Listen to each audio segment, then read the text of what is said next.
छात्रों, हम लोग आज एक नई कविता की शुरुआत से इस पाठ्यक्रम की शुरुआत करने जा रहे हैं, जिस कविता का नाम है भारत महिमा, जो कि पहली इकाई की पहली कविता है। और हम सभी और आप इस भारत भूमि के पुत्र हैं।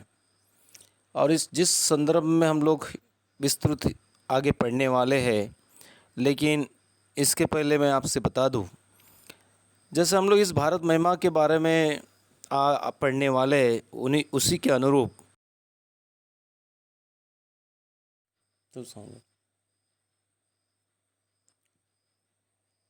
तो भारत महिमा की इस कविता के संदर्भ में विस्तृत जानकारी उस पे संबंध में चर्चा करने से पहले सबसे पहले इस कविता के जो कवि है जयशंकर प्रसाद, उनके परिचय के बिना इस कविता का पठन करना अनुरूप नहीं होगा। तो सबसे पहले हम लोग जानते हैं जयप्रकाश जी प्रसाद जी के बारे में।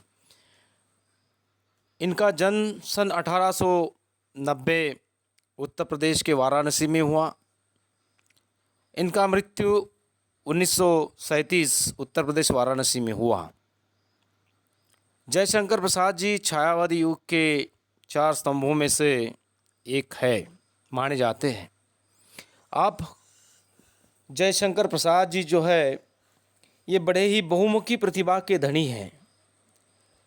केवल वो एक ही विधा में अपने आप को सीमित नहीं करते, वे कवि, नाटककार, कथाकार, उपन्यासकार तथा निबंधकार के रूप में जाने माने प्रसिद्ध एक साहित्यकार के नाम से जाने जाते हैं। आपकी रचनाओं में संपूर्ण भारतवर्ष के गौरवशाली अतीत, इतिहास के विरासत के दर्शन होते हैं। ऐसे महान साहित्यकार, इतिहासकार, साहित्य के इतिहासकार जयशंकर प्रसाद जी, इनकी प्रमुख रचनाएं रही है जैसे कि झरना, आंसू, लहर जो कि काव्य है, कामायनी जो कि महाकाव्य है, स्कंदगुप्त, चंद्रगुप्त, ध्रुव स्वामिनी जो कि ऐतिहासिक नाटक है, प्रतिध्वनि, आकाशदीप, इंद्रजाल जो कि कहानी संग्रह है, कंकाल, तितली, इरावती आदि उपन्यास है। तो मित्रों, इस कविता को पढ़ने से पहले आपको पता चला होगा कि ये जो जयशंकर प्रसाद जी है कितने उच्च कोटि के साहित्यकार हैं। और ऐसे महान रचनाकार की रचना को समझने से पहले हमें निश्चित रूप से इस भारत महिमा के संदर्भ में सबसे पहले हमें जानना होगा, समझना होगा, क्योंकि हमारे व्यक्तिगत जीवन में भी हमारे जिस कुटुंब संस्था हम परिवार का एक हिस्सा है, वहाँ भी हम लोग हमारे परिजनों का, माता पिताओं का हम गुणगान करते हैं। तो इस तरह से हम लोग भारत महिमा और इस कविता के इस कवि को यहाँ हम समझ में आया होगा आपके। तो इस तरह से इस कविता को शुरुआत करने से पहले आपको कवि को जानना बड़ा ही महत्वपूर्ण है। आशा है कि आपको कवि के इस कविता के कवि को आप समझ में आया होगा कि कितना किसी भी पाठ और कविता को जानने से पहले उसके रचनाकार की, उसके शैली को, उसकी विधा को जानना बेहद महत्वपूर्ण होता है। तो इसी तरह से हम तो यहाँ पर हम लोग आज इस कवि को, उनकी रचनाओं को जानने की समझने की और उनके विचारों को आचरण में लाने की कोशिश ही नहीं बल्कि हम प्रयास भी करेंगे, तभी इस कविता का जो महत्व है, उसकी महत्ता है, हम भारत के एक नागरिक होने के नाते हमें वो आचरण में लाने का इस कविता के माध्यम से दृढ़ संकल्प करना है। और मुझे आशा है कि हम आने वाले दिनों में भारत के अच्छे एक सपूत बने, एक नागरिक बने और देश के और इस हित में अच्छा काम करके अपने माता पिता का भी नाम रोशन हो। ऐसी कृति, ऐसे कार्य हम करेंगे, इसकी मैं उम्मीद करता हूँ और मुझे विश्वास। प्रस्तुत कविता भारत महिमा को समझने से पहले इस कविता के संदर्भ में कवि ने अपने देश के गौरवशाली अतीत का सजीव वर्णन किया है। कवि कहता है कि हमें एक भारत का एक नागरिक होने के नाते हमें देश पर, अपने राष्ट्र पर गर्व होना चाहिए, अभिमान होना चाहिए और हर नागरिक की, हर व्यक्ति की, हर नौजवान की देश के प्रति गौरव होना और ये अभिमान की बात है। इसीलिए आज जो हमारा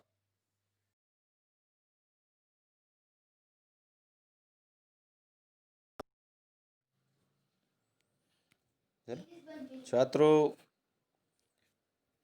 आज हम लोग भारत महिमा की इस कविता को, जय शंकर प्रसाद रचित कविता का भावार्थ समझने जा रहे हैं। पहली पंक्तियाँ है, हिमालय के आंगन में उसे किरणों का दे उपहार, उषा ने हंस अभिनंदन किया और पहनाया हीरक हार। तो कवि इस पंक्तियों के द्वारा ये बताना चाहता है कि हमारे भारत भूमि पर जो विशालकाय उत्तर दिशा में स्थित दक्षिण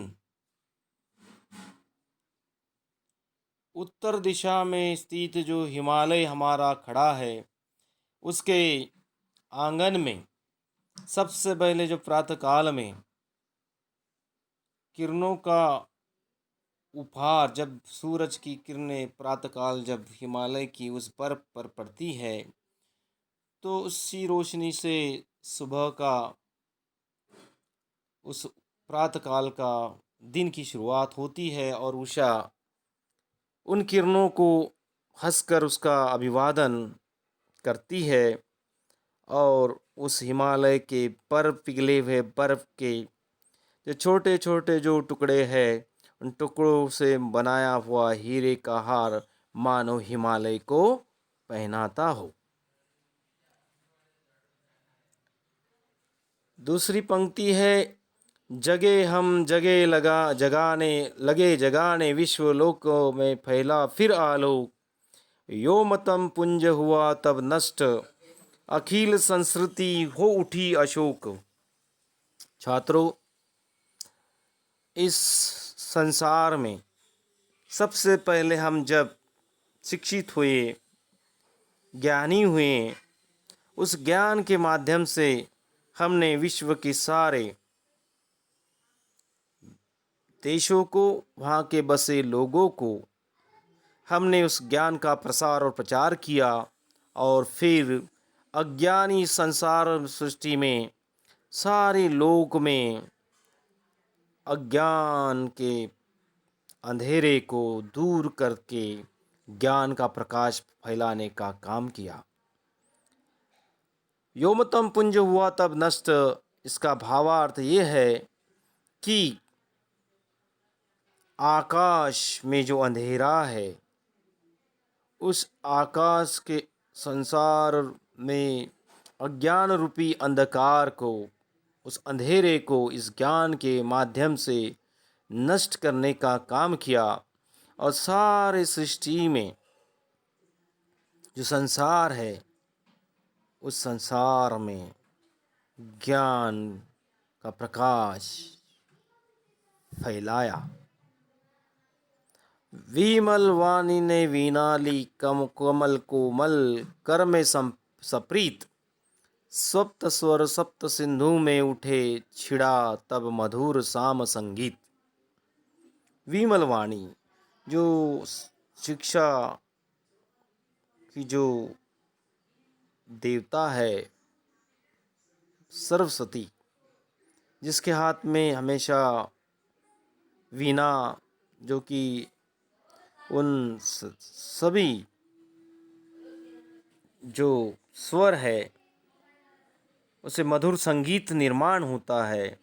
तो इसी तरह से जो सरस्वती, जो उसकी वीणा है, उसने उसको छेड़कर अपने कोमल हाथों से एक संप्रीत प्रेम का स्वर व्यक्त होते हुए, उसी स्वर से, सातों स्वर से यानी सप्त स्वर से सप्त सिंधु में उठे। यानी सप्त सिंधु यानी कि 7 प्राचीन कालीन जो नदियां हैं, उन सातों नदियों में, उस जलमय नदियों में संगीत जब उठा, तब उस स्वर से, वीणा के उस स्वर से मधुर संगीत निर्माण हुआ। और इस तरह से मित्रों, उस सरस्वती की वीणा से मानो उस सातों नदियों में स्वर मानो छिड़ा और उससे इस मधुर संगीत की निर्मित हुई। विजय केवल लोहे की नहीं, धर्म की रही धरा पर धूम, भिक्षु होकर रहते सम्राट, दया दिखलाते घर घर घूम। इस पंक्तियों का अर्थ कवि कहना चाहते हैं कि जब जब भी युद्ध हुए, केवल युद्ध में शस्त्रों की ही जीत नहीं हुई, धर्म की भी जीत हुई। और धर्म जो इंसानियत का, मानवता का, आदर्श का, मूल्यों का, उसका महत्व भी हमारे जीवन में संसार की उन्नति के लिए रहा। भिक्षु सम्राट अशोक, जो राजा होने के उपरांत भी इस संसार में शांति की खोज में जब निकले, तो एक भिक्षु होकर निकले और उन्होंने सारे संसार को, संस्कृति को, सृष्टि को घर घर घूमते हुए शांति का, अहिंसा का पाठ पढ़ाया। गोरी को दिया दया का दान, चीन को मिली धर्म की दृष्टि, मिला था स्वर्ण भूमि को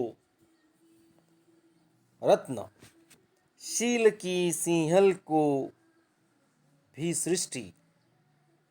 इसका अर्थ ये होता है, कवि ये कहना चाहता है कि भारत के इतिहास को, पन्नों को हम पलट कर देखें तो हर एक यहाँ के राजा, महाराजाओं, सम्राटों का, योद्धा, वीरों का यही गुण और विशेषता रही है कि उन्होंने मोहम्मद गोरी को भी पराजित कर उसे माफ़ कर दिया, उसके प्रति करुणा का, दया का भाव जगाया और उसे हमारे राजाओं ने, महाराजाओं ने, योद्धाओं ने उसे दया का दान दिया। चीन को भी मिली धर्म की दृष्टि।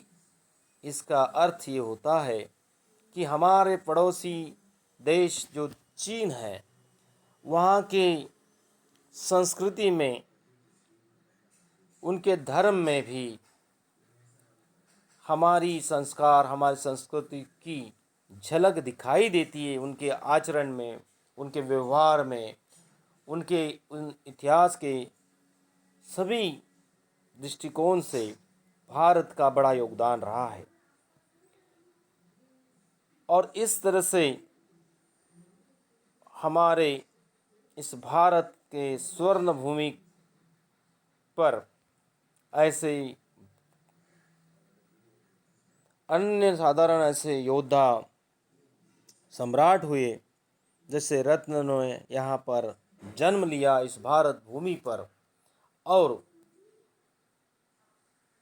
हमारे पड़ोसी देश जो श्रीलंका है, उस श्रीलंका के दृष्टिकोण को, उनके चरित्र को भी, उस श्रीलंका की जो सृष्टि है, वहाँ का पर्यावरण है, वहाँ की संस्कृति को भी भारत के सपूतों ने, ज्ञानियों ने, विद्वानों ने उस सृष्टि को, संसार को सींचने का काम करते हुए हमारे अतीत में उसका प्रकाश दिखाई देता है। किसी का हमने छीना नहीं, प्रकृति का रहा पालना यही, हमारी जन्मभूमि थी यही, कहीं से हम आए थे नहीं। इस पंक्तियों का भाव और हमारे जो कवि है जयशंकर प्रसाद जी, यहाँ पर ये अभिव्यक्त करना चाहते हैं, ये बताना चाहते हैं कि जब से ये दुनिया सृष्टि का निर्माण हुआ, तब से इस भारतवर्ष के योद्धाओं ने, यहाँ के वीरों ने, सम्राटों ने किसी पर जबरदस्ती, जोर जबरदस्ती करके किसी को लूटा नहीं, किसी का छीना नहीं, कोई जोर जबरदस्ती नहीं की।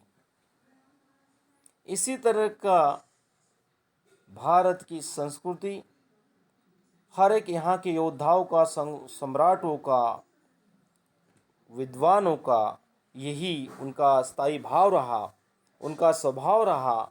और इसी बातों का उन्होंने, इन सिद्धांतों का, तत्वों का, आदर्श का, मूल्यों का अपने जीवन में, आचरण में लाने की कोशिश की। और हमेशा वसुधैव कुटुंबकम, यानी विश्व ही हमारा परिवार है, संसार ही हमारा घर है, ऐसी सोच को यहाँ पर उन्होंने बनाए रखा। हमारी जन्मभूमि थी यही, जब से हम यहाँ पर फले फूले जन्मे, हमारा जन्म ही भारत भूमि में हुआ, भारतवर्ष में हुआ। और यही हमारी जन्मभूमि है, यही हमारी कर्मभूमि है, यही हमारी रंगभूमि है।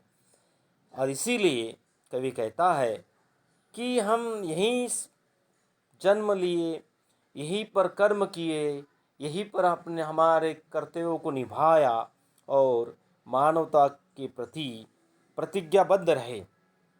इसीलिए हम भारत भूमि के ही है, यहीं पर रहे और यहीं पर हमने अपने अंतिम सांसों को छोड़ा।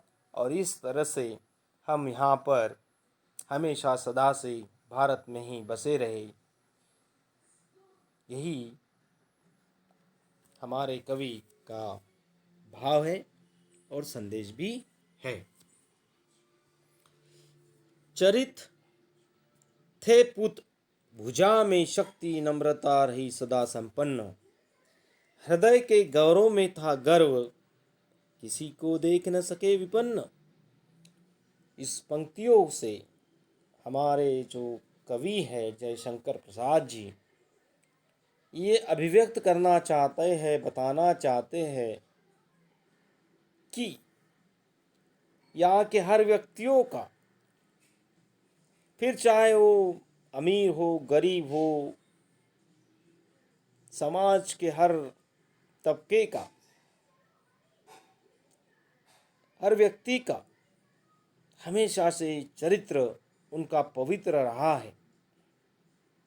और जब जब भी युद्ध हुए तब तब हमारे भुजा बाहू में शक्ति का संचार होता था और दुश्मनों को अपने शक्ति का लोहा दिखाते थे। अब चरित्र पवित्र होने के साथ साथ भुजा में शक्ति का संचार भी था। दुश्मन डरते थे, लेकिन इसका अर्थ ये नहीं कि हमेशा शक्ति से ही काम लिया गया हो। साथ ही साथ नम्रता, दया भाव, यही हमारे सभी शक्ति के स्तोत्र रहे। और नम्रता हमारे संस्कृति का, चरित्र का एक गहना रहा। हृदय के गौरव में था गर्व, और हमेशा हर व्यक्ति को अपने देश के प्रति गौरव, स्वाभिमान, सम्मान जो होना चाहिए वो हमारे दिल में, मस्तिष्क में, हमेशा हृदय में अपने देश के प्रति, अपने राष्ट्र के प्रति राष्ट्र प्रेम की भावना से ओतप्रोत हमारा हृदय हमेशा गौरव से गौरवान्वित था। और ऐसे में इस तरह की सोच थी कि हमारे इस देश के सभी समाज के सभी घटक और सभी समाज के सभी व्यक्ति, फिर वो किसी को भी निर्धन नहीं देखना चाहते थे और हमेशा खुशहाली के लिए, उनके उन्नति के लिए उस तरह की प्रार्थना का भाव हमारे जो भारत के जो सपूत हुए हैं उनके मन में उस तरह का भाव अन्य व्यक्तियों के प्रति, हमारे भारतीयों के प्रति दिखाई देता है। हमारे संचय में था दान, अतिथि ते सदा हमारे देव, वचन में सत्य, हृदय में तेज, प्रतिज्ञा में रहती थी टेव। कवि हमारे इस पंक्तियों से ये कहना चाहते हैं कि यहाँ पर जब जब भी हमने धन और संपत्तियों का संचय किया, संचय केवल हमारे व्यक्तिगत लाभों के लिए नहीं किया, साथ ही साथ उस संचय का, उस दौलत का, उस संपत्ति का जो लाभ है वो जो पीड़ित व्यक्ति है, यहाँ पर जो हमारे चौखट पर, घर पर आया है, अतिथि देवो भव, किस भाव से ही हमेशा उन व्यक्तियों ने उन पीड़ित, शोषित, वंचित लोगों के लिए हमेशा उस संपत्ति से, हमेशा उस दौलत का उपयोग दान के स्वरूप में करते हुए दिखाई देते हैं। वचन में सत्य, यहाँ के जो राजा महाराजे, ज्ञानी, संत, योगी, युवा, हर एक व्यक्ति के वचन में, उनकी वाणी में सत्यता हुआ करती थी और अपन वचन को हमेशा सत्य में उतारने की कोशिश भी करते थे। उनके दिलों में एक तेज दिखाई देता है, एक आत्मविश्वास से ओतप्रोत उनके हृदय में भावनाओं को महसूस किया जाता था। और जो प्रतिज्ञाएं है उस प्रतिज्ञाओं के प्रति हमेशा वो उनकी प्रतिज्ञा मानो आदत सी बन गई थी। अपने प्रतिज्ञा से, अपने वचनों से वो कभी दूर नहीं हटते थे, चाहे फिर उसके लिए अधिक से अधिक कीमत क्यों न चुकानी पड़े। लेकिन अपने आदर्श, अपने वचन, अपनी नीतिमत्ता, अपनी संस्कृति और अपने प्रतिज्ञा से कभी वे हटते नहीं थे। वही रक्त, वही देश, वही साहस, वैसा ज्ञान, वही शांति, वही शक्ति, वही हम दिव्य आर्य संतान।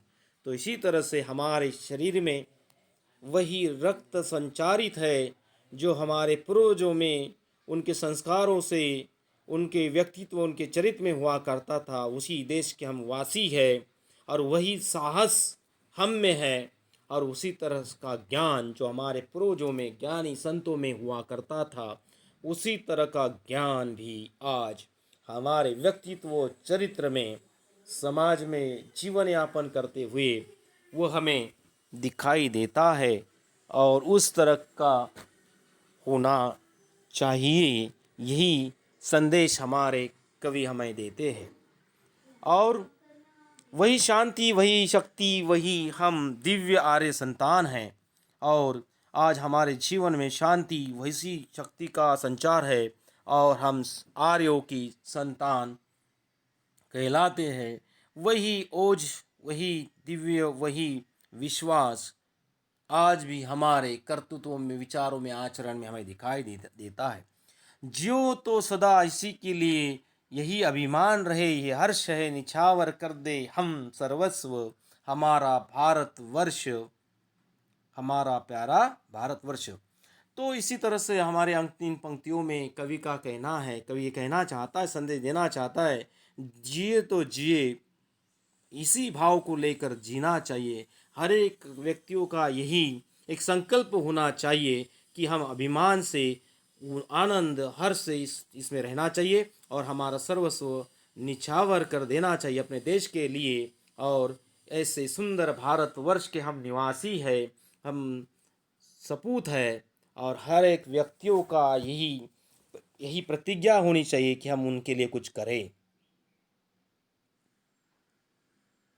और इस तरह से हमें सदा हमेशा देश के लिए, हमारे देश का रक्षण, उसके नाम को सारे सृष्टि में अच्छी ऊंचे मकाम पर पहुंचाना ही हमारा संकल्प होना चाहिए। और हमें हर्ष भी होना चाहिए, आनंद भी होना चाहिए कि ऐसे भारत के हम सपूत हैं, जहाँ उपरोक्त जो पंक्तियों में जो भारत का इतिहास बताया है और हम भी एक आधुनिक इतिहास के हम है निवासी, तो हमें भी आने वाले दिनों में इस भारत का, हमारे प्यारे भारतवर्ष के लिए हमें सदैव अपना नाम रोशन करने के लिए, भारत भूमि के लिए सदैव रक्षण करने के तैयार रहना चाहिए।